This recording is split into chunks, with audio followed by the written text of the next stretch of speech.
ఆధారాలతో పాటు వాటిని కోట్ అన్కోట్ చేస్తూ ప్రజెంటేషన్ చేస్తే బాగుండేది.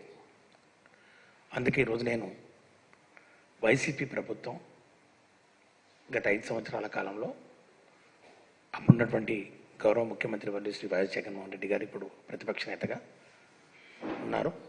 వారి హయాంలో అమరావతి నిర్మాణం వైసీపీ ప్రభుత్వం ఆకాంక్షించింది, కోరుకుంది. వైసీపీ ప్రభుత్వం జగన్మోహన్ రెడ్డి గారి నాయకత్వంలో 5 సంవత్సరాల కాలంలో ఖచ్చితంగా అనేక అంశాలను తీసుకోవడం జరిగింది, నిర్మాణాలను చేపట్టడం జరిగింది. ఒక ప్లాన్ ప్రకారం, అంటే గతంలో వారు ఏదైతే మొదలుపెట్టడం జరిగిందో smart city, Amaravati smart city కానివ్వండి, కోర్ క్యాపిటల్ కానివ్వండి, ఈ యొక్క ఆల్ ఇండియా సర్వీసెస్, అట్లాగే ఎమ్మెల్యే ఎమ్మెల్సీ క్వార్టర్స్ కానివ్వండి, అంటే అమరావతి గవర్నమెంట్ కాంప్లెక్స్ నిర్మాణం కానివ్వండి, రోడ్లు కానివ్వండి, ఇవన్నీ కూడా ముందుకు తీసుకోవడం జరిగిందనే విషయాన్ని ముఖ్యంగా తెలుగుదేశం పార్టీ ప్రభుత్వం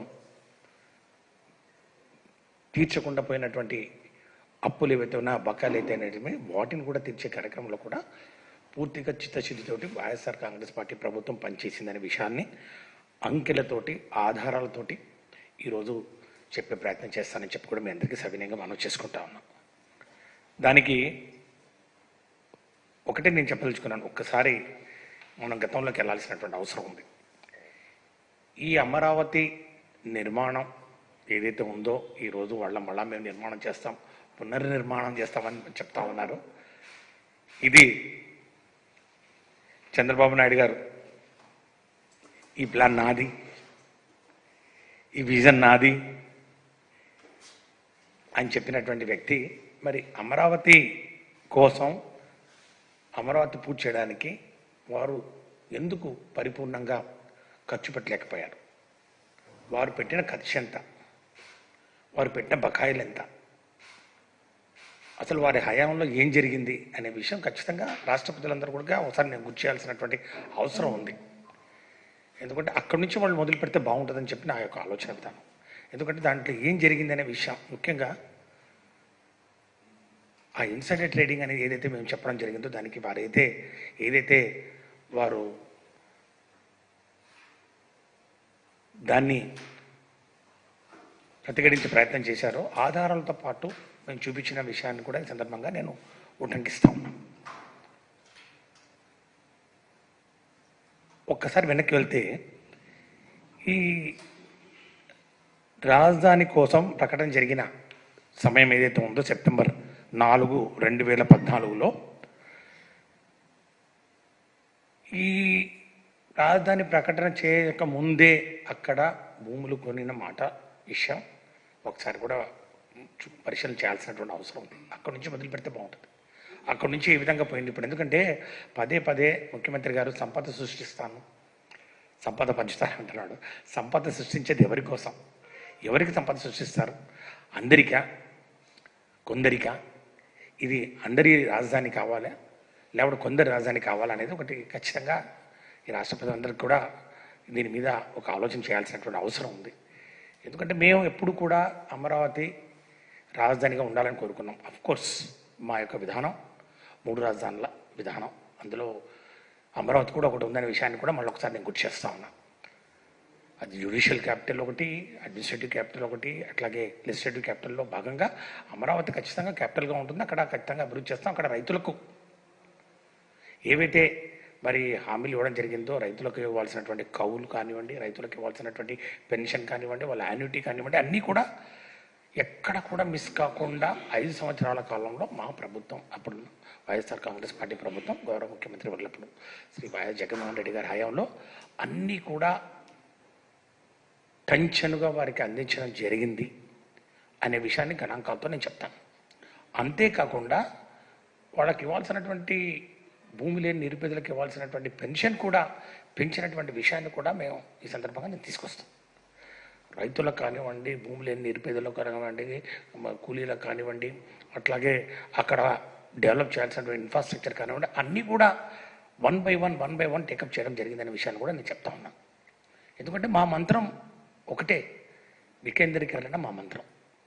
వికేంద్రీకరణ పరిపాలనలో, వికేంద్రీకరణ అభివృద్ధిలో. ఇందాక ముఖ్యమంత్రి గారు తన ప్రజెంటేషన్లో చెప్పడం జరిగింది, మేము 9 సిటీలు నిర్మాణం చేయడం జరుగుతుంది, 9 సిటీలు మరి కట్టడం జరుగుతుందని చెప్పి మళ్ళా ఒక కొత్తగా ఇంకొక ఎస్టిమేట్ ఏదో తీసుకొచ్చేసి ఎస్టిమేట్లో 54,000 కోట్లకు తీసుకురావడం జరిగింది. ఒరిజినల్గా నీతి ఆయోగ్ వాళ్ళు ఇచ్చినటువంటి ఎస్టిమేట్, ఒకసారి 5-6 సంవత్సరాల క్రితం వాళ్ళు ఇచ్చినటువంటి ఎస్టిమేట్, అది టోటల్ కాస్ట్ ఆఫ్ కన్స్ట్రక్షన్ ఏదైతే ఉందో 55,000 కోట్లు ఒకటి, మళ్ళీ ఇంకొకసారి డిపిఆర్ 46,400 కోట్లు ఒకటి. వెరసి టీడీపీ ప్రభుత్వం వారు ఉన్న టైంలో 1,09,000 కోట్ల రూపాయలకు ఎస్టిమేట్ తయారు చేసి ఇక్కడ మేము ఒక గ్రీన్ ఫీల్డ్ క్యాపిటల్ నిర్మాణం చేస్తామని చెప్పడం జరిగింది. దాని మీదనే మా అభ్యంతరం అంతా. అన్ని లక్షల కోట్లు ఒక చోట ఎట్లా ఎందుకు పెడతారంత అవసరం ఏముంది? ఒక చోట మరి అనావృష్టి కరువు కటకాలతో ఉంటా ఉంది, ఒక చోట తాగునీరు లేని పరిస్థితి ఉంది, ఒక చోట మరి పంటలు ఎండిపోయి మరి ముఖ్యంగా ప్రజలకు కనీస వసతులు లేని పరిస్థితులు, మరి విద్యాపరంగా అట్లాగే వైద్యపరంగా వెనుకబడిన ప్రాంతాలు జిల్లాలు ఉన్న నేపథ్యంలో ఒకే ప్రాంతంలో ఒకే చోట ఇన్ని లక్షల కోట్ల రూపాయలు ఖర్చు పెట్టి నిర్మాణం అవసరమా అనే విషయం ప్రధానంగా ఇక్కడ వైసీపీ యొక్క ఆలోచన విధానం, జగన్మోహన్ రెడ్డి గారి యొక్క ఆలోచన విధానం, ఆయన యొక్క భావజాలాన్ని రాష్ట్ర ప్రజలందరూ ఒకసారి గుర్తు చేసుకోవాలని చెప్పి కూడా నేను మనవి చేస్తాను. ఈరోజు ఈ సంపద సృష్టిస్తామని చెప్పి ఏదైతే చెప్తా ఉన్నారో అందరికీ రావాలి. ఈ రాజధానిలో మరి భూములు ఇచ్చినటువంటి ప్రతి ఒక్కరికి, ల్యాండ్ పూలింగ్లో ఉన్నటువంటి ప్రతి ఒక్కరికి కూడా రిటర్నబుల్ ప్లాట్స్ ఏవైతే ఇస్తామన్నారో వాళ్ళు ఇవ్వలేకపోయినారు. అది ఇప్పుడున్నటువంటి ముఖ్యమంత్రి గారు దానికి సమాధానం చెప్పాలి. మరి ఎందుకు ఇవ్వలేకపోయారు? మరి దానికి కావాల్సినటువంటి ఈ మౌలిక వసతులు ఏవైతే ఉన్నాయో, ఈ రోడ్లు కానివ్వండి, వాటర్ సప్లై కానివ్వండి, ఇన్ఫ్రాస్ట్రక్చర్ కానివ్వండి, అవన్నీ కూడా వాళ్ళు డెవలప్ చేయలేకపోయినారు. డెవలప్ చేయకుండా పేపర్ మీద రిజిస్ట్రేషన్ చేయమంటే రైతులు చేసుకోమన్నారు. కాబట్టి రాజధాని కడతానన్నటువంటి మరి ముఖ్యమంత్రి గారు అప్పుడు చివరకు రైతులకు ప్లాట్లు కూడా ఇవ్వకపోతే ఆ తప్పు ఎవరిది? ఇది ఎవరి చేతకంతనం? దీనికి ఎవరిని నిందిస్తారు? ఈరోజు మేము ఒకటే చెప్పదలుచుకున్నాం, ఒకటే ఈరోజు ప్రజల దృష్టికి తీసుకురావాల్సుకున్నాం.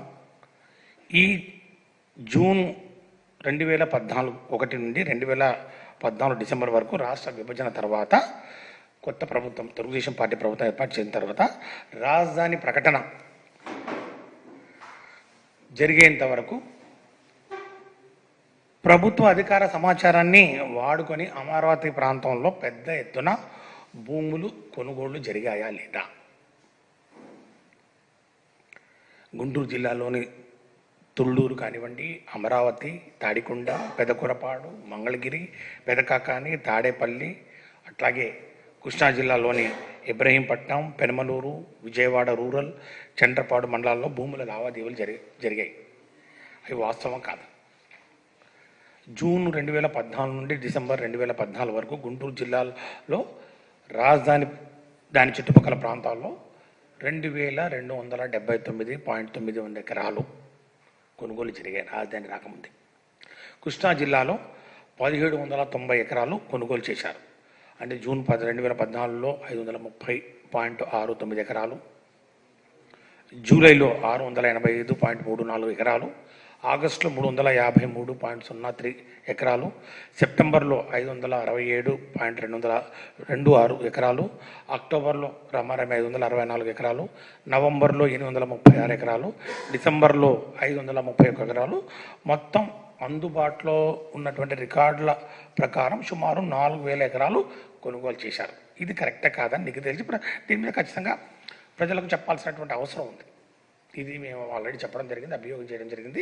కాబట్టి ఇవి ఇంకా పేర్లకు పోను, పేర్ల దగ్గర కూడా అన్నీ ఉన్నాయి, దాని మీద ఒక ఇన్వెస్టిగేషన్ నడుస్తూ ఉంది.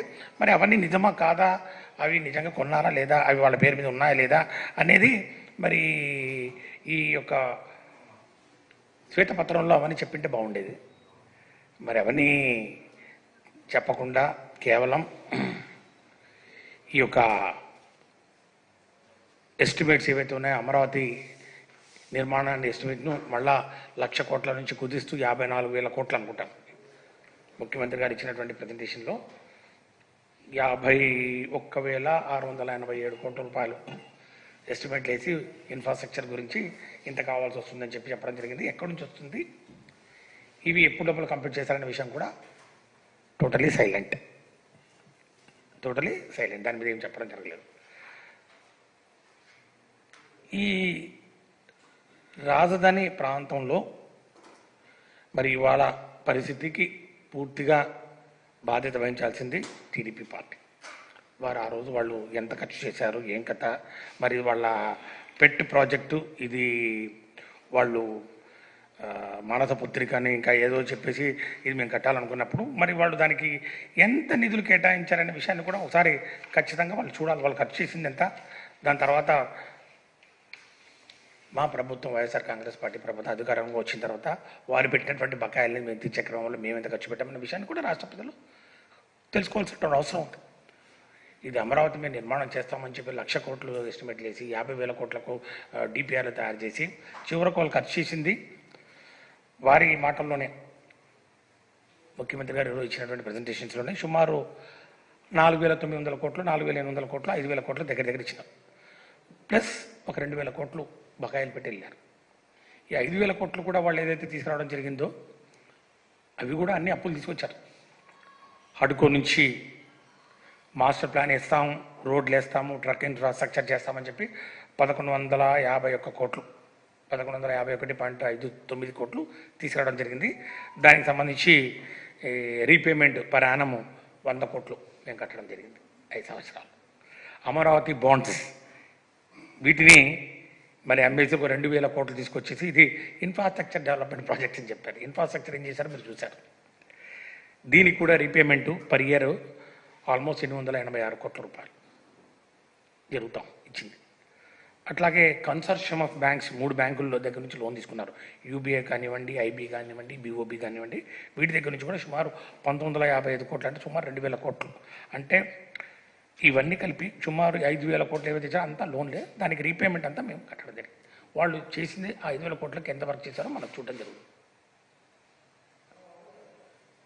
అక్కడ సీడ్ యాక్సిస్ రోడ్ కంప్లీట్ చేయలేదు, కరకట్ట దగ్గర రోడ్డు వైడనింగ్ జరగలేదు, చివరకు సీడ్ యాక్సిస్ రోడ్డు మీద లైట్లు కూడా వేయకుండా వెళ్ళారు. ఆ సీడ్ యాక్సిస్ మీద లైట్లు కూడా వేయకుండా వెళ్ళిపోయారు. ఆ లైట్లు కూడా మేమే వేసాం. లైట్లు కూడా మేమే వేసి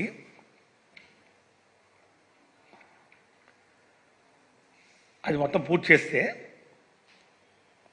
సుమారు దానికి ఒక 10 కోట్ల వరకు అయింది. 8,50,00,000 ఎంత మొత్తం వేసి దానికి లైట్లు, స్ట్రీట్ అన్నీ వేసేసి దాని దగ్గరికి ఎక్కడికి ఆ సీడ్ యాక్సిస్ రోడ్ పూర్తి చేయడం జరిగితే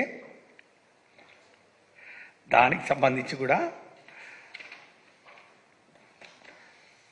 ముఖ్యమంత్రి గారి ప్రమాణ స్వీకారం రోజున ఈనాడు పేపర్లో ఒక ఫోటో వేశారు. కూటమి ప్రభుత్వం అధికారం చేపట్టిన తర్వాత అమరావతి రోడ్లు దగదగలాడుతున్నాయని చెప్పి ఒక బొమ్మ వేశారు. దగదగలాడుతున్నాయని చెప్పి బొమ్మ వేసింది, ఈ లైట్లు వేసింది, ఈ లైట్లు పూర్తి చేసింది. ఇవి ఎవరు వాళ్ళు వేసారా మేము వేసారా, మేము దారి చేసినా వాళ్ళు బొమ్మలు వేసుకోవాలి, ఇది మేము చేసిందని చెప్తా ఉన్నారంటే ఇంకా నేనేం మాట్లాడదలుచుకోలేదు. ఇది వారి విజ్ఞతకే వదిలేస్తున్నాను. లైటింగ్ దగ్గర నుంచి మొదలు పెట్టుకుంటే 5 సంవత్సరాల కాలంలో అనేకమైనటువంటి కార్యక్రమాలు. ఈరోజు 3 రాజధానులకు మేము కట్టుబడి ఉన్నా కూడా, జ్యుడిషియరీ క్యాపిటల్ వేరే చోట పెట్టుకున్నా కూడా ఇక్కడ జ్యుడిషియరీ ఇక్కడ ఉంది కాబట్టి హైకోర్టులో వాళ్ళకి ఇబ్బంది కలుగుతుంది కాబట్టి అక్కడ కూడా ఒక G+3 ఒక కాంప్లెక్స్ కట్టి 14 కోర్టు భవనాలను కూడా నిర్మాణం చేయడం జరిగింది. సుమారు 46 కోట్ల రూపాయలతోటి అడిషనల్ హైకోర్టు బిల్డింగ్ కూడా వైఎస్ఆర్సీపీ ప్రభుత్వం అధికారంలో కట్టడం జరిగింది.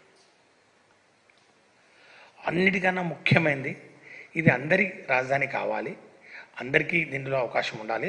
వారు ఇచ్చినటువంటి ఆర్గ్యుమెంట్ ఏదైతే ఉందో సామాజిక సమతుల్యత దెబ్బతింటుంది, డెమోగ్రఫిక్ ఇంబ్యాలెన్స్ అవుతుందని చెప్పినా కూడా పోరాడి ఒక R5 జోన్ను క్రియేట్ చేసి సుమారు 1,400 ఎకరాల భూమిని ప్రతి ఒక్కరికి 1 సెంటు చొప్పున 51,392 మందికి వైఎస్ఆర్ ప్రభుత్వం పట్టాలు ఇచ్చిన మాట వాస్తవం కాదా? R5 జోన్ క్రియేట్ చేయడం అది మరి ఈ యొక్క శ్వేతపత్రంలో ఎక్కడ చెప్పిన దాఖలా లేవు. అంటే వారికి మరి అది నచ్చిందో నచ్చలేదో మరి అది చేయలేదో వారే చెప్పాలి. ఆల్ ఇండియా సర్వీస్ అధికారులు ఎమ్మెల్యే క్వార్టర్ పనులు కూడా పూర్తి దశలో ఉన్నాయి. ముగింపు పనుల కోసం సుమారు 28 కోట్ల రూపాయలు ఖర్చు చేసిన ప్రభుత్వం వైఎస్ఆర్సీపీ ప్రభుత్వం అని చెప్పి కూడా నేను మీ అందరికీ మనవి చేసుకుంటాను. అట్లాగే స్మార్ట్ సిటీ, అమరావతి స్మార్ట్ సిటీని మేము గుర్తించడం జరిగింది.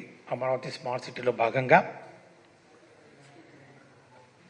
హెల్త్ సెంటర్స్ కానివ్వండి, అంగన్వాడీ సెంటర్స్ కానివ్వండి, స్కూల్స్ కానివ్వండి, అన్నీ కూడా నిర్మాణం చేపట్టడం జరిగిందని చెప్పి కూడా ఈ సందర్భంగా నేను తెలియజేస్తాము. ఈ రాజధాని ప్రాంతంలో అంగన్వాడీ సెంటర్లు దాదాపు 134 కోట్ల రూపాయలు ఖర్చు చేయాలని నిర్దేశించుకున్నాం. అందులో 17 సెంటర్లు 32 కోట్ల రూపాయలతోటి పూర్తి చేయడం జరిగింది స్మార్ట్ సిటీలో భాగంగా. మరి ఎక్కడ మేము దాన్ని డిస్ట్రక్షన్ చేసామో వారే చెప్పాలి. అట్లాగే హెల్త్ అండ్ వెల్నెస్ సెంటర్స్, అది 40 కోట్ల రూపాయలతోటి రాజధాని సెంటర్లోనే, రాజధాని ప్రాంతంలో కూడా ఏర్పాటు చేయడం జరిగిందని చెప్పి కూడా తెలియజేస్తున్నాం వైసీపీ ప్రభుత్వంలోనే. అట్లాగే 14 స్కూళ్ళు, మోడర్నైజేషన్ స్కూల్స్ అమరావతి ప్రాంతంలోనే 40 కోట్ల రూపాయలతోటి ఈ కార్యక్రమాలు కూడా చేపట్టింది వైఎస్ఆర్ ప్రభుత్వం అని చెప్పి కూడా నేను మనవి చేస్తాను. ఇవి కాకుండా మోడర్న్ క్రిమటోరియంస్, అంటే ఆధునిక శ్మశాన వాటికలు నిర్మాణాలు కూడా చేపట్టడం జరిగింది.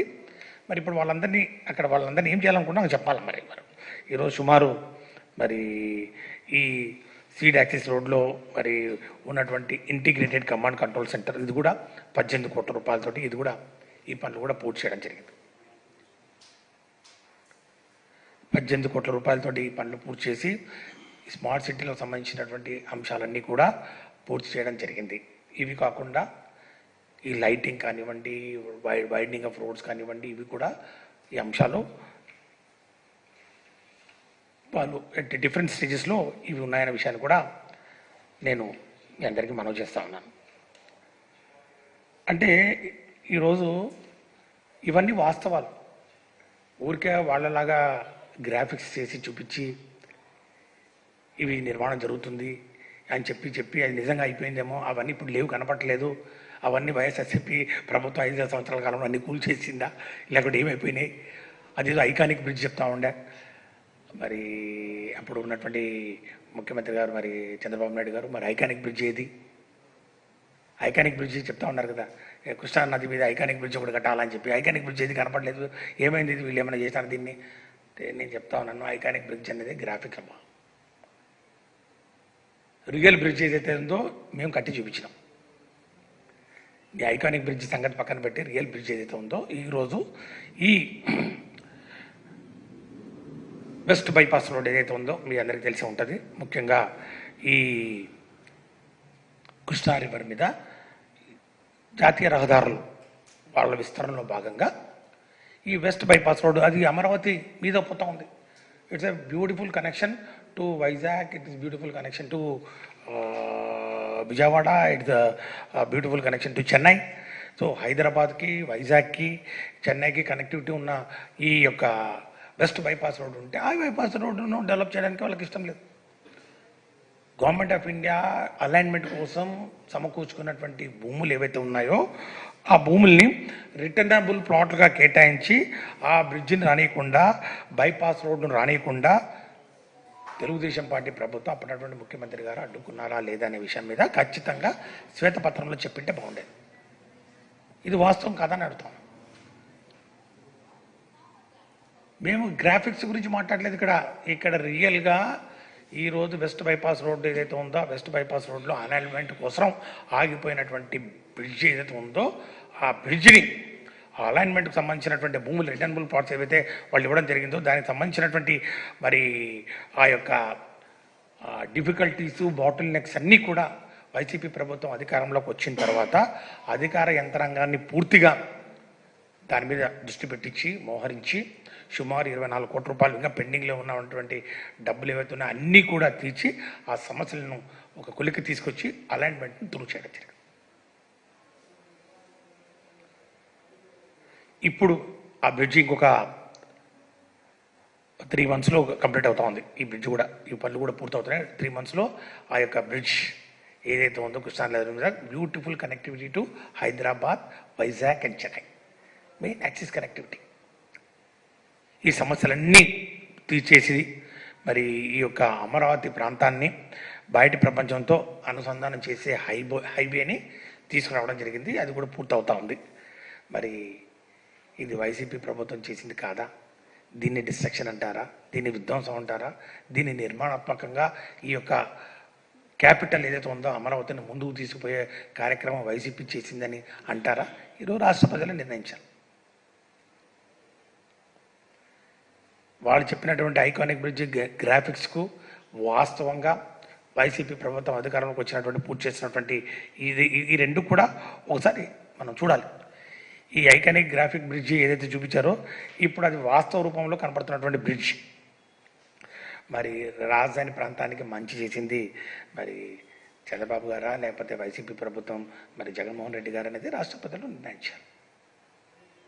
ప్రతి అంశం కూడా నేను చాలా స్పష్టంగా స్టాటిస్టిక్స్ తోటి తీసుకొచ్చి చెప్తాను.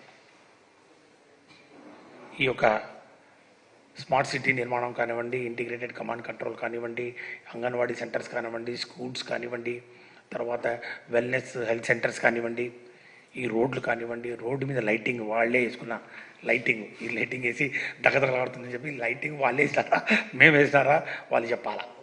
ఇవాళ పేపర్ వేస్తారు దగదగలాడుతున్నాయని చెప్పి ఇవి ఎవరు వేస్తారో వాళ్ళు చెప్పాలా? ఈరోజు ఇవన్నీ కూడా మరి చేస్తూ ముఖ్యంగా రైతులు ఒక కళ ఫలించింది. రైతులు మరి వాళ్ళ బాధలు తీరాయి.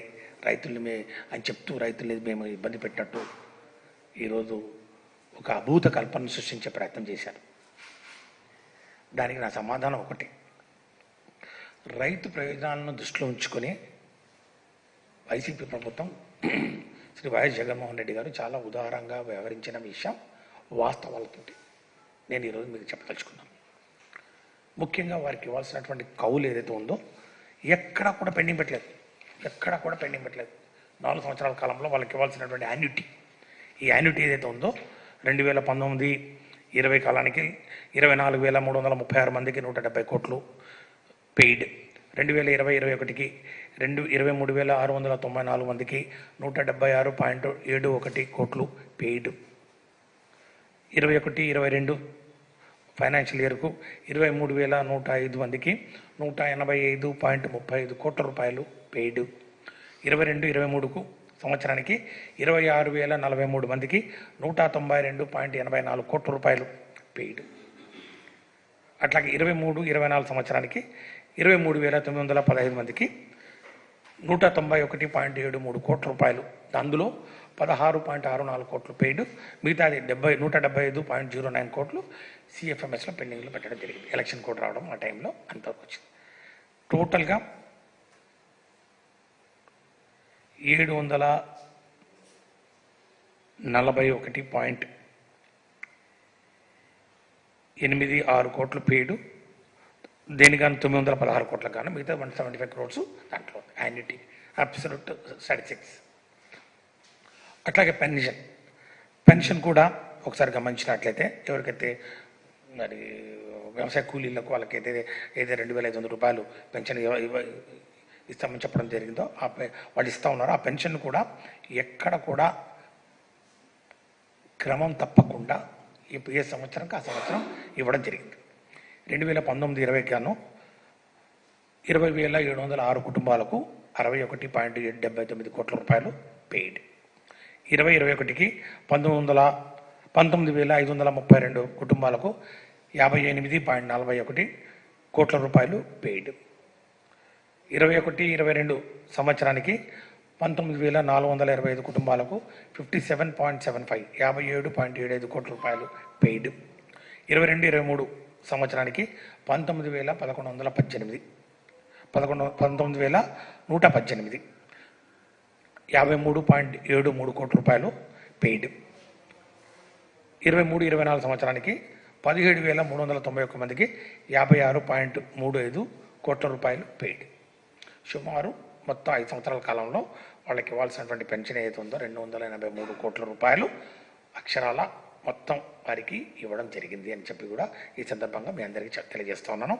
వెరసి మొత్తంగా యాన్యుటీ కానివ్వండి, ఈ పెన్షన్స్ కానివ్వండి, రెండు కూడా కలిపి 1204 కోట్ల రూపాయలు రైతులకు కానివ్వండి, రైతాంగానికి కానివ్వండి అందించడం జరిగింది.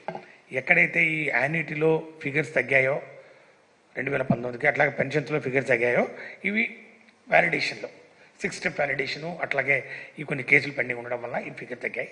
ఎందుకంటే అర్హత లేని వాళ్ళకు కూడా, తెలుగు తమ్ముళ్ళకు కూడా ఈ భూముల్ని లేని భూములు అండగట్టి వారికి కూడా పెన్షన్లు ఇచ్చినటువంటి, యాన్యుటీలు ఇచ్చినటువంటి పరిస్థితి అందరూ ఒకసారి గమనించాలని చెప్పి కూడా నేను మీ అందరికి మనవి చేసుకుంటాం. ఇవి కాకుండా అతి ముఖ్యమైనది ఈ పెన్షన్, మంత్లీ పెన్షన్ ల్యాండ్లెస్ పూర్కి ఏదైతే ఉందో సిఆర్డీ ఏరియాలో అది 2500 నుంచి 5000 రూపాయలకు పెంచినటువంటి ఘనత కూడా వైసీపీ ప్రభుత్వం అంది, గౌరవ ముఖ్యమంత్రి వర్లప్పుడు శ్రీ వైఎస్ జగన్మోహన్ రెడ్డి గారిది అని చెప్పి కూడా ఈ సందర్భంగా నేను మనం చేస్తాం.